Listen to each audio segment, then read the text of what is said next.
And welcome on back. It's the Coin Flip Podcast on YouTube. Jacob Zimmerman, Martin Kelly. We're geared up, ready to rip another one. We've been talking a lot of NBA over the offseason as basketball. The storylines, the drama typically drives the media, but today we're mixing it up. We're going back to some of our roots, the NFL discussion. We got Kyler Murray, his new contract. We're going to be reviewing playoff odds and MVP odds. Martin, are you excited?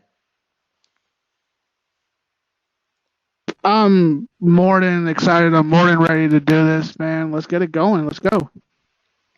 So, recent news, Kyler Murray signs the contract with the Arizona Cardinals. Now, everybody knew Kyler was having some drama, the social media thing, taking away the Cardinals from his Instagram, hinting here and there he wants to get paid. This is becoming the new norm with quarterbacks, and we can almost see the wide receiver diva-like behavior infect all these new social media NFL quarterbacks, and the game is changing. And Martin, remind me the exact numbers on the Kyler Murray contract. So let's talk about that. So the new current contract, he will be playing under. Will be a 5-year, $230.5 million contract. The signing bonus for the contract was over $29 million. Now an average salary above $46 million. Total guarantee was $160 million. Guaranteed as signing, Jacob. Usually, when I get my paycheck, I look at my paycheck and I'm like, wow, that's a great amount of money that I got at that very moment. Guaranteed as signing, Jacob, was $104.3 million. $104 million as soon as he put his name on that contract. So he starts under the contract this year at the age of 25. When he's finally done with his contract, he will be 32 years old. Martin, we will see. When you sign a piece of paper, normally you're at like the doctor's office and you're about to pay some money. This time, you sign a dotted line and instantly $100 million right into your bank account. Oh my goodness! Yeah, and get a load of this. Okay, let's put it in this perspective. All of his incentives or his bonuses, he would make $7.5 million. Okay, if he gets workout bonuses, Jacob, you would love to get paid for working out, wouldn't you? In 2025 and 2026. He gets a $1.8575 million for working out. In 2027 to 2028, he'll get paid $1.8 million to work out. And in 2023 and 2024, he'll get $1 million. As soon as he shows up to training camp in 2028, he gets $2 million. If he's on their 90-man roster in 2028, he gets $7.7 million. In 2026, if he's on that, he'll get $17 million. My point is, he's going to be making money left and right. All he has to do is wake up, and there will be money in his bank account. Absolutely. I mean, what teams do in both of the major sports leagues in America is not only do they play players to get under the cap, but they have also started paying players in these weird ways, as you just mentioned, with random bonuses, random conditions. That way they can still pay the player the amount that they want to get paid, arguably that maybe they deserve to get paid, but not on all of that you want to put into your cap space. So very interesting contract there from Murray and the Arizona Cardinals. But Martin, I know you have some hot opinions with this. I'm going to let you take the floor first. I'm going to react and I'll give my rebuttal. So one more stat before I rip into Kyler Murray. So the cap hits rankings came out. So he's the 16th ranked quarterback when it comes to salary this current season. So he's still working under his entry-level contract before he gets into the big contract. On the Cardinals, he's 5th ranked. In the NFL, he's 83rd ranked. When he gets into his contract, they'll guarantee him to be in the top 5 until the end of the contract, or when anybody else decides to go give him more money after him, a.k.a. Lamar Jackson is still waiting to get paid. There have been interesting conversations about this, Jacob. Everyone in the NFL news has been talking about this contract, and they've been comparing it to Lamar Jackson. Lamar Jackson, 2019 to 2023, 2023 to 2024, 2025 to 2026, he gets a $1.8575 million contract. In 2025 and 2026, if he's on there 90-man roster in 2028, he gets $7.7 million. If he's on that, he'll get $2 million. As soon as he shows up to training camp in 2028, he'll get $2 million. If he's on their 90-man roster in 2028, he gets $17 million. My point is, he's going to be making money left and right. All he has to do is wake up, and there will be money in his bank account. Absolutely. I mean, what teams do in both of the major sports leagues in America is not only do they play players to get under the cap, but they have also started paying players in these weird ways, as you just mentioned, with random bonuses, random conditions. That way they can still pay the player the amount that they want to get paid, but not on all of that you want to put into your cap space. So very interesting contract there from Murray and the Arizona Cardinals. But Martin, I know you have some hot opinions with this. I'm going to react and I'll give my rebuttal. And the conversation has been, is Kyler Murray or Lamar Jackson the better quarterback? And does Lamar Jackson deserve to get paid as much as Kyler Murray?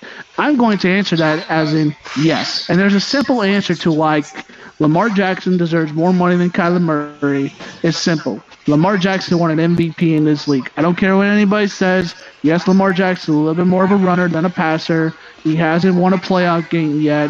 I understand he was that number one seed and they lost to Tennessee. They should have won that night. But he almost won a playoff game his rookie year. They almost came back against the Chargers and stole that game from them when they were down by 17 that playoff game. So Kyler is a great quarterback. I know that. But Kyler is also playing for the Arizona Cardinals, who, Jacob, if you looked in the last few years, the last 3 seasons, they have gotten off to a hot start. They're either 7-2, 6-3, or 8-1 at about halfway through the season. Wow. And then in the second half, they find ways to get hurt.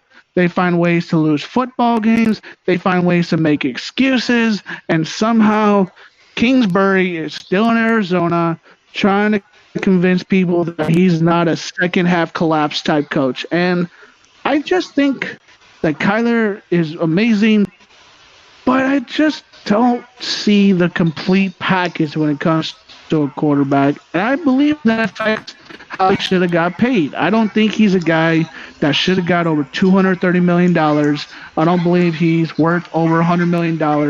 I just don't see it. What I see is a really talented quarterback, but I don't see a franchise quarterback. I don't see a guy that's going to lead you to a Super Bowl.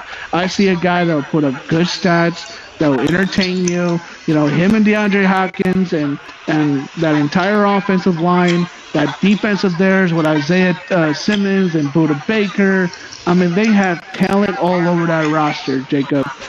But I think this is a severe overpay. I think this is so far overpaid, this isn't even funny. I just don't see Kyler Murray anywhere near this type of money. What has Kyler done? He hasn't won a playoff game. He hasn't won a division. He's playing in arguably one of the toughest divisions to begin with. You have the Niners. You have the Rams. Okay, 2 playoff teams. If Seattle would get their stuff together, they would be a competitive football team. So you have a Super Bowl champion in the Los Angeles Rams. You have a team in the San Francisco 49ers that went to a Super Bowl. You have the Seattle Seahawks that have won a Super Bowl.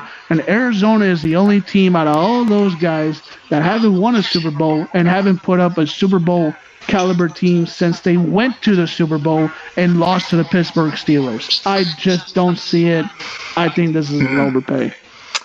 Martin, that was a good couple minute chunk right there of you going to town. That was good, my man.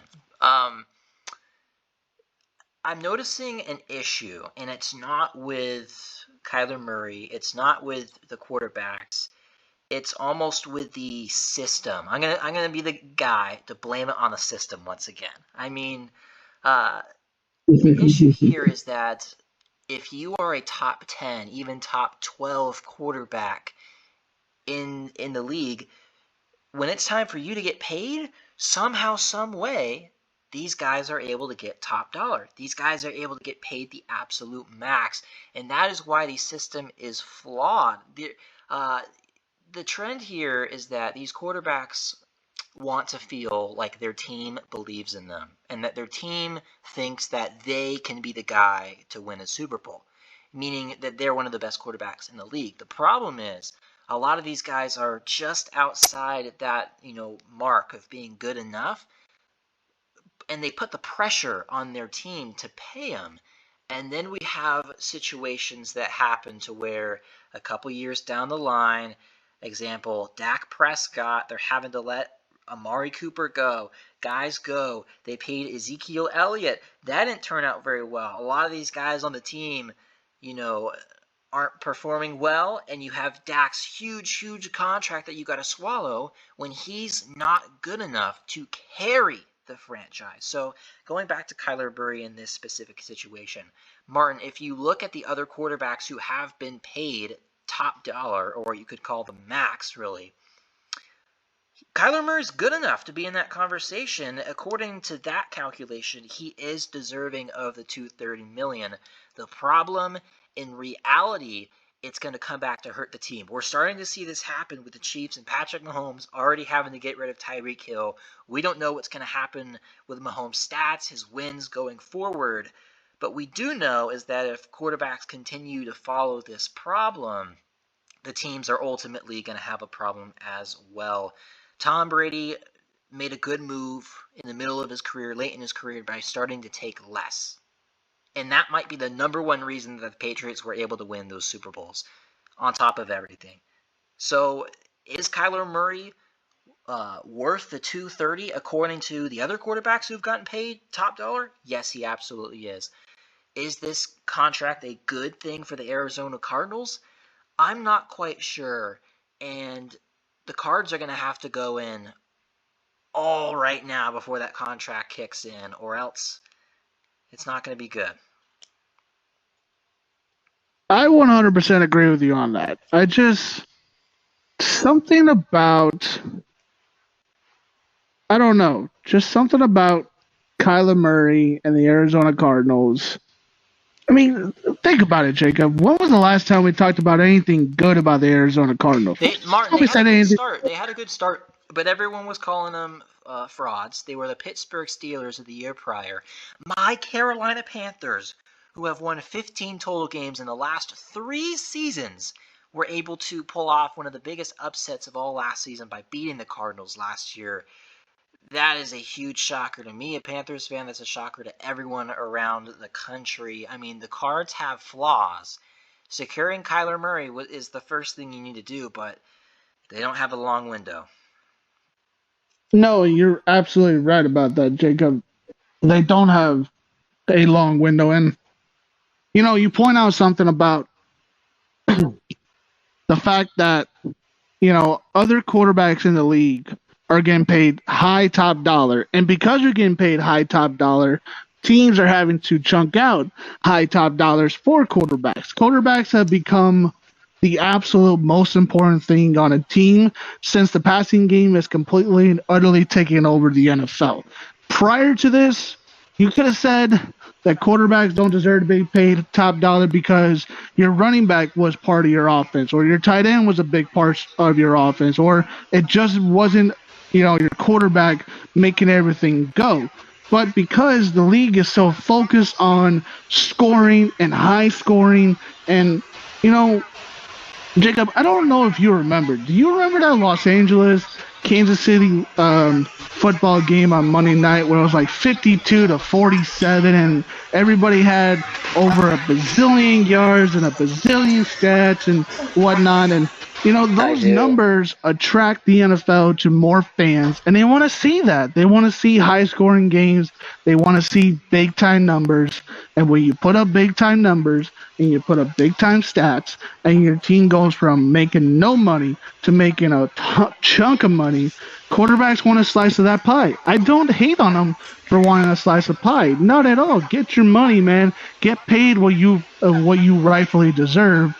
I don't know. Kyler Murray in this situation, he's just a tier level shorter than I think a tier 1 quarterback. I just think he's a tier 2 quarterback, and I think what is going to happen is Lamar Jackson, Justin Fields are licking their chops because they know if they go in and ask for over $300 million, they will bountifully get that money from the Bears or from who did I mention?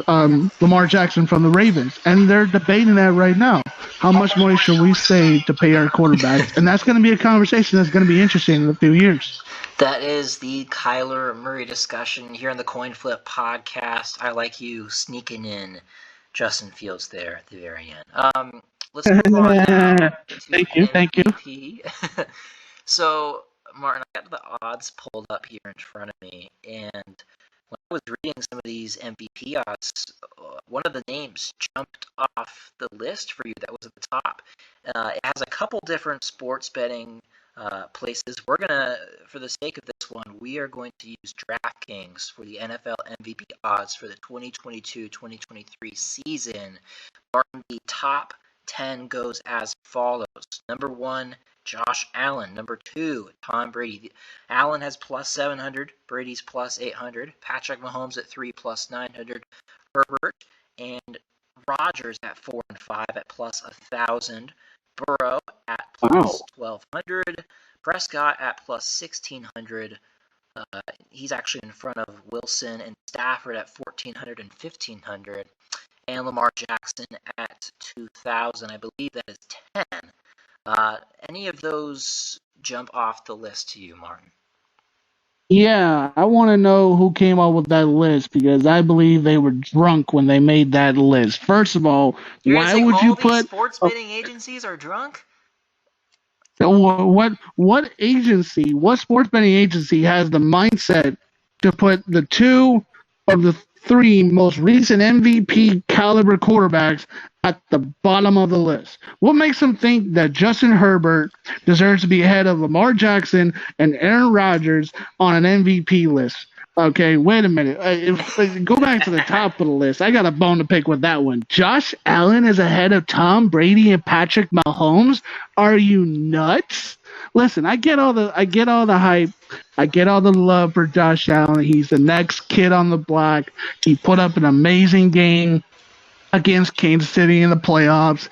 It was spectacular to watch. I don't think I've seen a more awesome 3 minutes in a football game besides that game with the Bills and the Chiefs. It was just so much fun. But I can't, Jacob. I can't because when you look at the roster for Buffalo, besides Stephon Diggs, name me another receiver on that list that's gonna make Josh Allen stand out. Taylor Gabriel? I mean, not Taylor Gabriel. It's not even Taylor Gabriel. I forget the other man's name. I apologize. You're gonna kind of make my point here.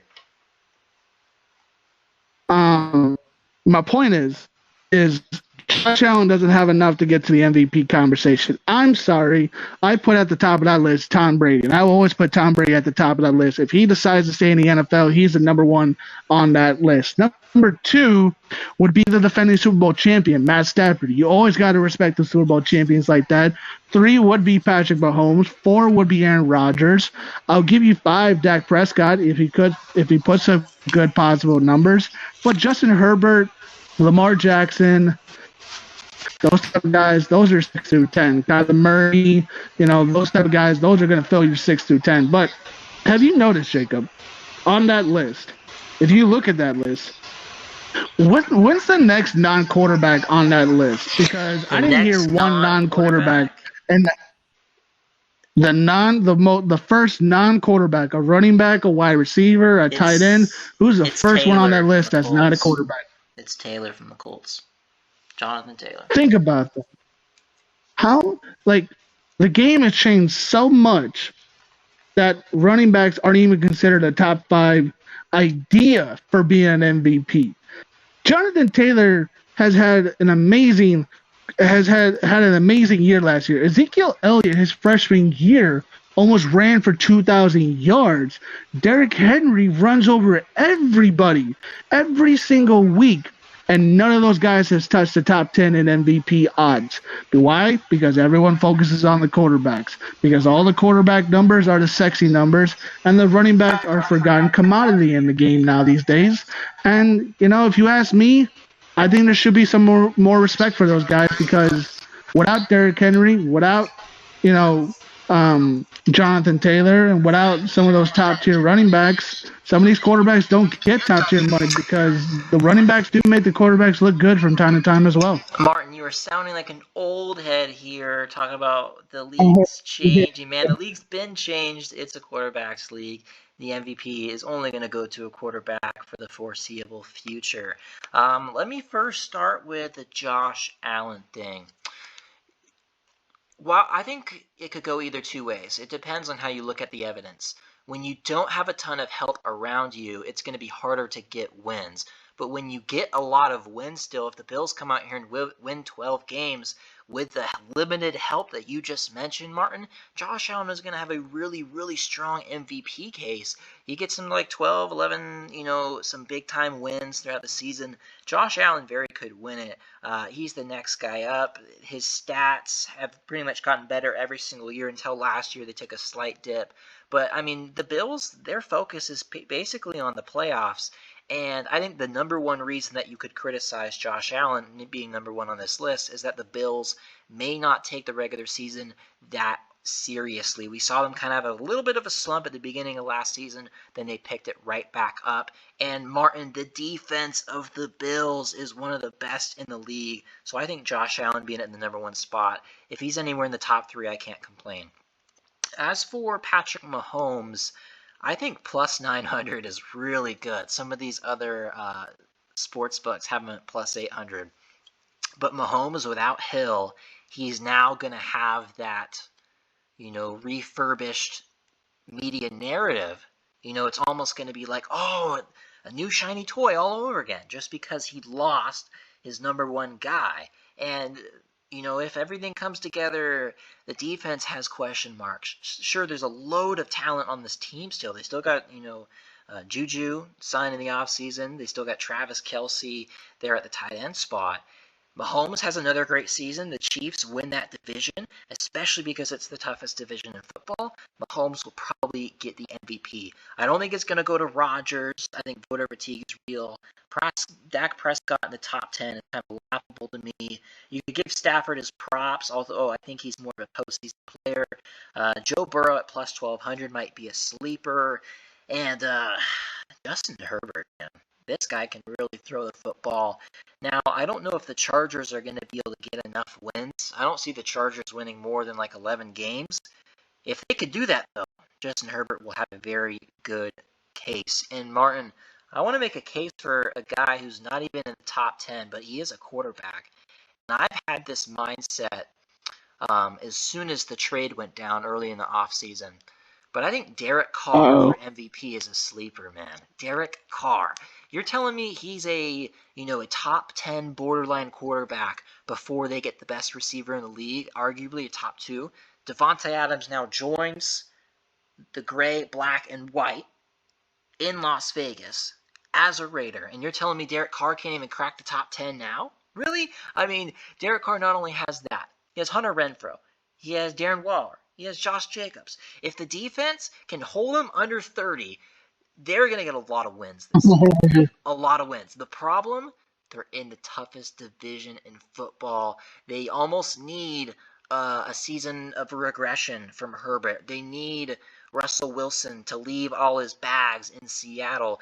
They need the Tyreek Hill loss to be absolutely huge. But Martin, if those things happen, I think Derek Carr is in a really good sneaky spot. His odds are all the way down. Where are they at? At plus 3,000, 2,500, 2,800, depending on what sportsbook you use. Absolutely insane. Martin, you have any response to that?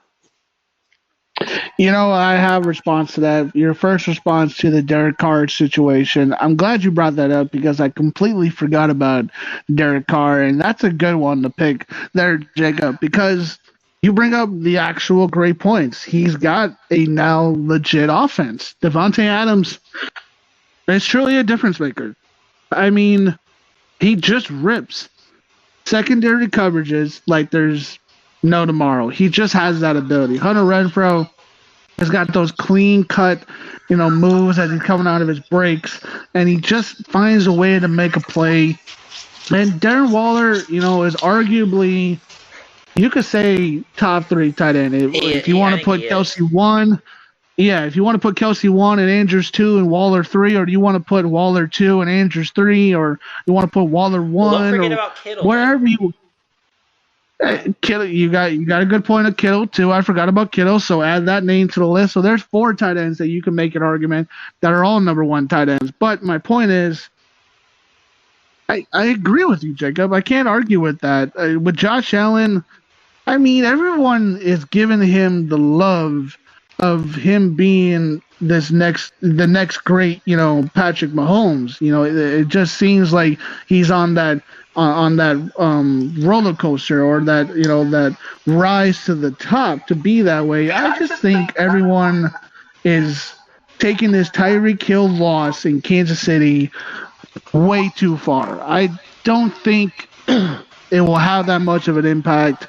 Yes, Tyreek is a great player. I'm not saying he's not a great player, but I don't think he'll have the same impact in Miami that he had in Kansas City. What he had in Kansas City was special because he flew under the radar. He got in trouble in college, so he was able to go to a great franchise and start his career on the right note. And yes, he got paid. He deserved to get paid. But we'll see what happens in Miami. Tua Tagovailoa is not a sure product by any means of necessary. I think Juju Smith-Schuster, I think Vadell Scantley, I think Travis Kelsey, Miko Hartman is enough of an offense.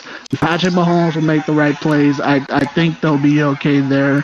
I don't know. I can't pass up Tom Brady. Something about Tom Brady and Aaron Rodgers, they always pull that BS out of nowhere and make an MVP season out of something where we all thought it would be nothing.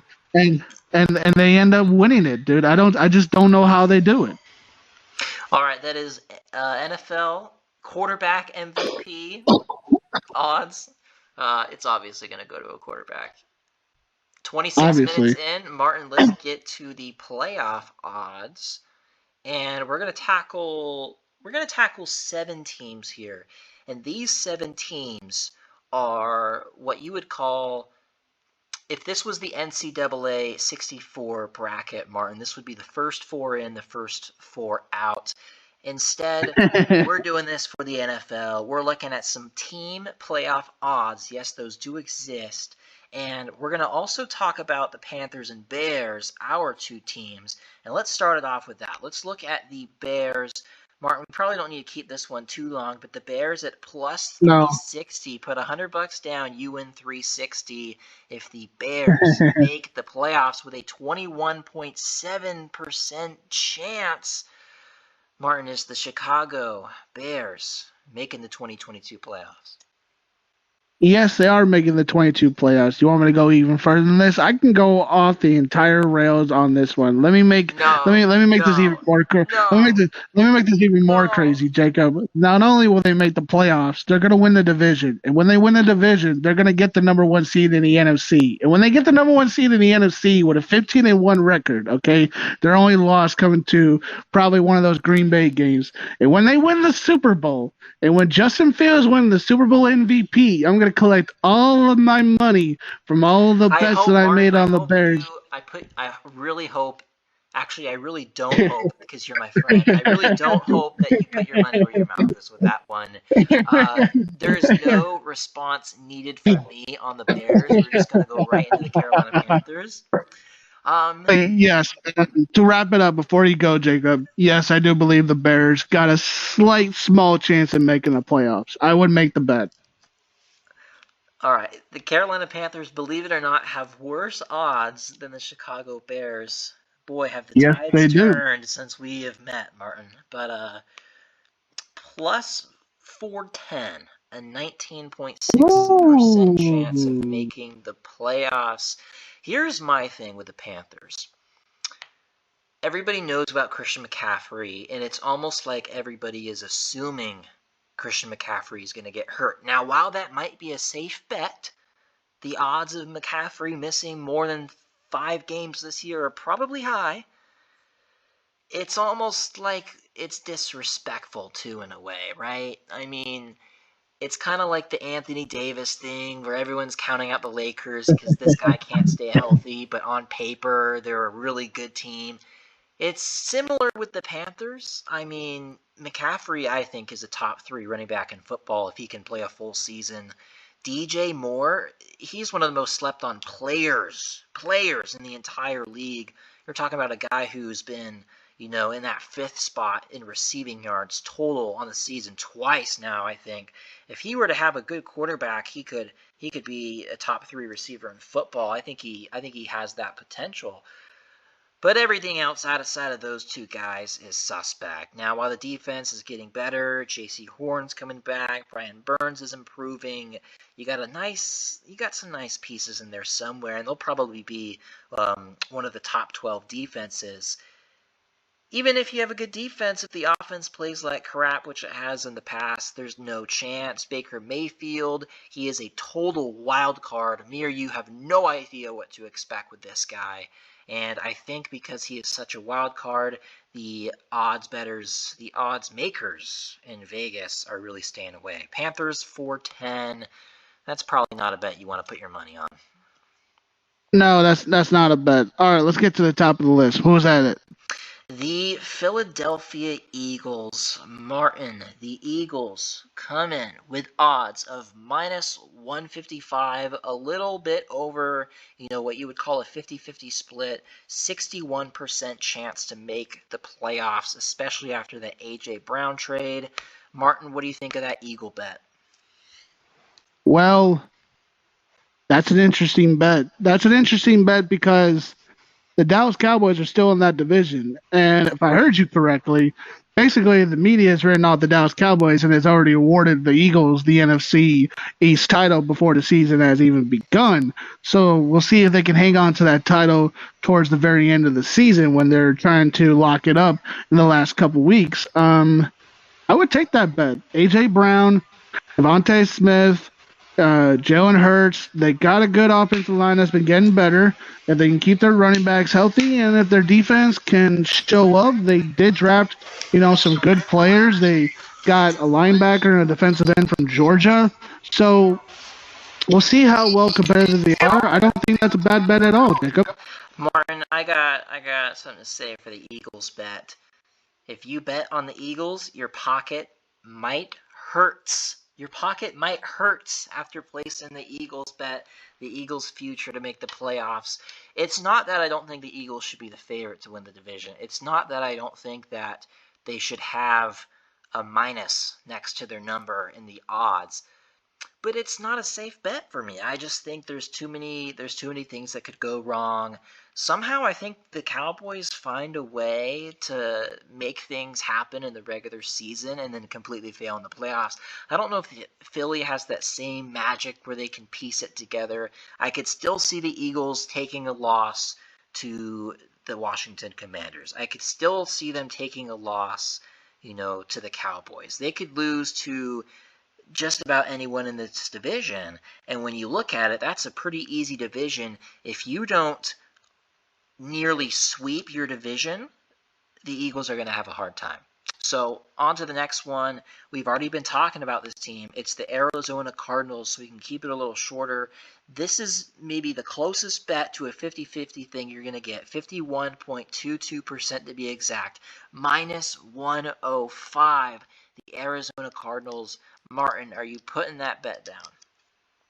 No, nope. Saving my money, putting the bet on the Eagles. No, I'm staying away from the Cardinals. They will lose, and they will have a losing record in the second half. They miss the playoffs. I would actually be more confident in the Cardinals bet over the Eagles bet, believe it or not. As crazy as that might sound now, I think I have more trust in the Cards. All right, last three. Derek Carr's Raiders, plus 200, only a 33% chance to make the playoffs. Martin, this is the ultimate sleeper pick here. This division is so tight and close. Nobody knows what's going to happen. Do the Raiders make a miracle? I believe they do, and I believe they make a miracle because with the way the playoffs are now these days, with 7 teams making it out of the NFC or the AFC, they might slide into that 7th spot right there with a 9-7. With they would either have to have a 10-7 or a really solid 11-6 record. But yes, I could see them getting into the playoffs. All right. Vikings, the Minnesota Vikings. This is a team in your division. A perfect 50-50 split, plus 100 odds for the Minnesota Vikings to make the playoffs. They got some interesting things going on. The The quarterback question, do they have a good enough quarterback? We don't know. But they have an outstanding receiver in Justin Jefferson that can make anything happen, a solid defense. Where do you think Minnesota will end up? This kills me to say it, but I believe they'll make the playoffs. But I can't wait until Justin Jefferson this offseason requests a trade to the Chicago Bears because he knows that he wants to be with Justin Fields. He doesn't want to be with Kirk Cousins. We all know this. Vikings fans, just trade him to the Bears. It'd be better. It'd be better for everyone, okay? But no, honestly, I could see them making the playoffs, and I could even see them winning the division, Jacob. You got to think about it. Green Bay doesn't have the wide receiver core they had last year. They lost Vado Scanley. They lost Devontae Adams. They only got Sammy Watkins coming in, and Sammy Watkins might give you 7 games because he'll be hurt for most of that season. The Bears are the Bears. They'll either find a way to get in their way or they'll find a way to do it in a different other way. I don't know how they will, but they will find some way to do it because it's the Bears. The Lions, the Lions are a team on the come up. They're decent, but they're not a team that's going to challenge for the division. I can honestly see the Vikings getting in. The last team on the list, it's the Denver Broncos. Russell Wilson has arrived. And get this, coming in at minus 142, 58.7% chance to make the playoffs. Nearly as good as the Chargers, matter of fact. This is one of those divisions that you could easily see 3 teams getting into the playoffs. Perhaps all 4 teams from the AFC West could sneak on in with that 7th playoff spot.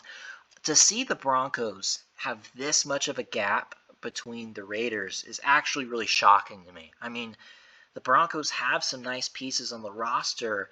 Their quarterback play has been pretty bad. But in today's day and age, is one guy going to come in and make a huge difference? The perfect comparison to me is the Rams. I think the Rams were way better before they got Matt Stafford than the Broncos were last year. If that makes sense, if you can compute that in your head. I think that a lot of the Broncos' talent might be a little bit overrated. Something about the Denver Broncos, they have a large fan base. If you look at all the teams spread out, the Broncos have so much distance in between them and the next NFL franchise. It's insane. All those people in there, Martin, the state we were just in, Utah, a lot of Utah fans are fans of the Broncos. I think a lot of just fans love Denver, and so that's why, the betting is what it is. But, I'm not super confident in the Broncos. See, Jacob, I'll make you a comparison even better. They are exactly what the Tampa Bay Buccaneers were before Tom Brady decided to show up. Denver Broncos, a middling average football team, hanging around 500, not good enough to get over the hump, but not terrible enough to put up a god-awful record. It was the Tampa Bay Buccaneers just like that until Tom Brady decided to come up and say, hey, I'll go play in Tampa Bay. And would you know, they're a playoff team every single year. I do believe they can make the playoffs. Russell Wilson does have that ability. Cortland Sutton, is a great receiver. They have a really great offensive line. He's young. That defense getting better. Patrick 13 on that defense is just amazing. Like Bradley Chubb can stay healthy. They got a good young core. I'm trying to remember the other wide receiver they got. Is a very I can't think of his name. I apologize, but yeah, I do believe the Denver Broncos can make it in. That's going to do it for Kyler. That's going to do it for MVP. That's going to do it for team odds to make the playoffs. So our NFL discussion today on the Coin Flip podcast, it's been a good one. But Martin, you want to squeeze in some recent NHL news. 3 minutes. Take it away, my man.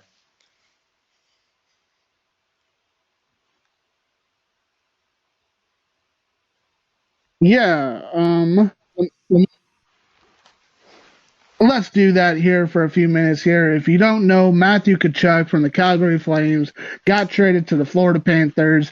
The deal was done yesterday. The forward gets from the from the Florida. There's an 8-year contract, $76 million is the next contract extension for Matthew Tkachuk. Right now, he's coming off his 3-year, $21 million contract he had with the Calgary Flames. Matthew Tkachuk got traded for Jonathan Huberdeau, Mackenzie Weegar, Cole Schwindt, and a 2025 first-round pick for Matthew Tkachuk to go to Florida. That all goes returned to the Calgary Flames.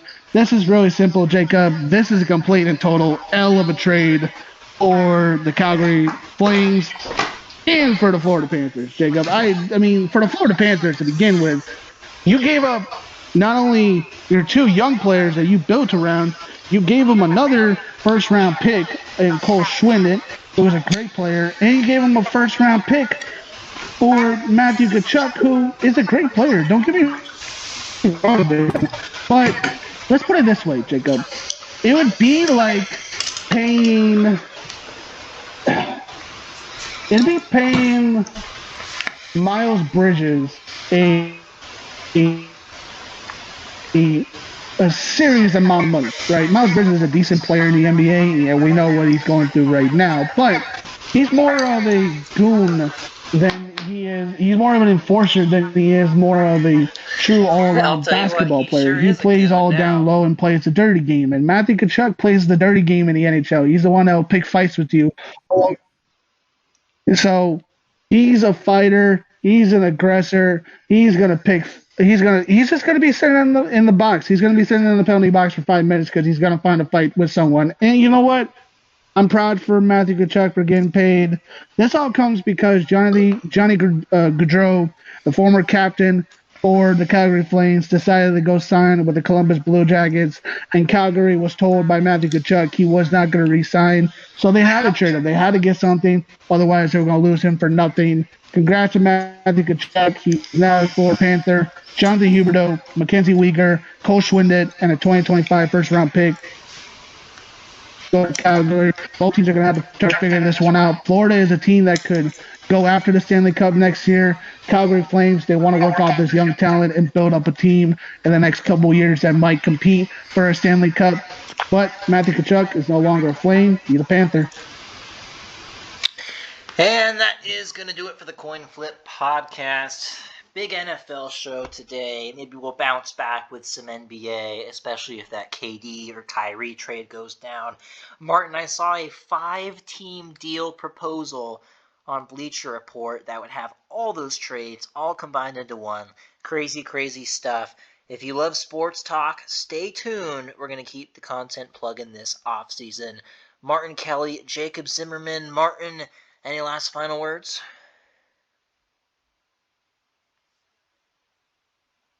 Last words I got.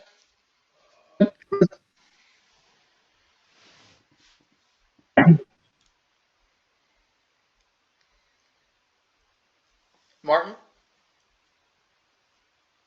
Yeah. Yes. All right, I'm just going to cut you off there. That's it. Martin's cutting out.